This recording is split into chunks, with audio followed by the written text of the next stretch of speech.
मीरा और लतिका का रो रो कर बुरा हाल था। धीरे धीरे जितने भी रिश्तेदार आए थे सब वापस चले गए। घर में सन्नाटा सा छा गया था। विमला देवी पहले भी कम ही बात करती थीं, अब तो वो और भी चुप सी हो गई थीं। एक दिन उन्होंने मीरा और लतिका को अपने कमरे में बुलाया और लतिका से कहा, लतिका तुम कल हॉस्टल जाने की तैयारी करो। और मीरा दीदी? लतिका ने पूछा। मीरा अब घर पर ही रहेगी, विमला देवी ने कहा। पर माँ, लतिका ने कुछ कहना चाहा, परंतु विमला देवी आंखें मूंद कर लेट गईं, बिना किसी जवाब दिए हुए। अगले दिन लतिका को सुरेंद्र हॉस्टल छोड़ आया। काफ़ी सालों बाद मीरा को पुराने ख्याल डराने लगे थे। उसके साथ ना तो उसके मामा थे, ना ही बहन से भी प्यारी लतिका। दिन बीत रहे थे। लतिका का मन इस बार हॉस्टल में नहीं लग रहा था। वो और मीरा लगातार हॉस्टल में घर में साथ साथ रहते रहे थे। पहली बार वो हॉस्टल मीरा के बगैर आई थी। हॉस्टल पहुंचकर जब अगले दिन लतिका ने मीरा को फ़ोन किया तो उसे लगा मीरा उससे कुछ कहना चाहती है, पर कह नहीं पा रही है। शायद माँ या सुरेंद्र में से कोई वहाँ होगा। 3-4 दिन बाद जब उसे घर फ़ोन किया तो सुरेंद्र ने फ़ोन उठाया। जब लतिका ने मीरा से बात करने को कहा तो उसने बताया मीरा घर पर नहीं है और फ़ोन रख दिया।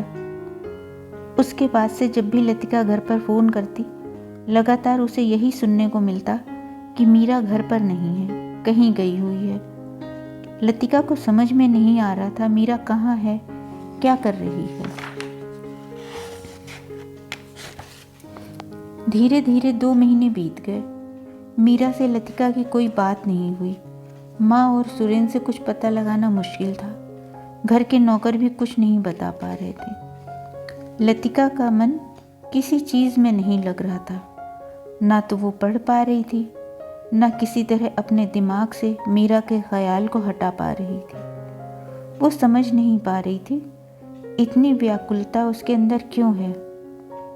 कहीं मीरा के साथ कुछ हुआ तो नहीं है जो नहीं होना चाहिए था। आखिर मीरा है कहाँ, कैसे पता लगाऊं। समय बीत रहा था। लतिका को मीरा के बारे में कुछ भी पता नहीं चल पा रहा था। छुट्टियों में जब लतिका घर आई तो उसने सोचा अब कुछ देर तक मैं मीरा दीदी से बात नहीं करूँगी। उन्होंने खुद भी कोई फ़ोन नहीं किया, मुझसे खुद भी तो बात कर सकती थी। परंतु जब लतिका घर आई तो उसने देखा मीरा का कमरा जिसमें मीरा रहती थी बंद था। वहाँ मीरा का कोई सामान नहीं था और ना कोई भी चीज़ घर में ऐसी थी कि लगे मीरा वहाँ कभी रही थी। ऐसा लगता था जैसे मीरा वहाँ कभी रही ही नहीं थी। लतिका हैरान थी, आखिर मीरा गई कहाँ। उसने विमला देवी से पूछा, मीरा दीदी कहाँ हैं। विमला देवी ने बताया कि मीरा की कोई रिश्तेदार आई थी और मीरा उसके साथ चली गई।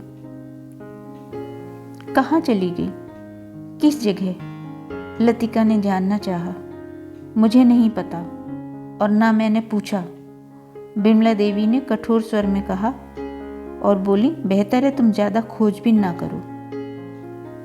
मीरा की कोई भी खबर न मिलने से लतिका बहुत परेशान थी, पर वो समझ नहीं पा रही थी वो क्या करे।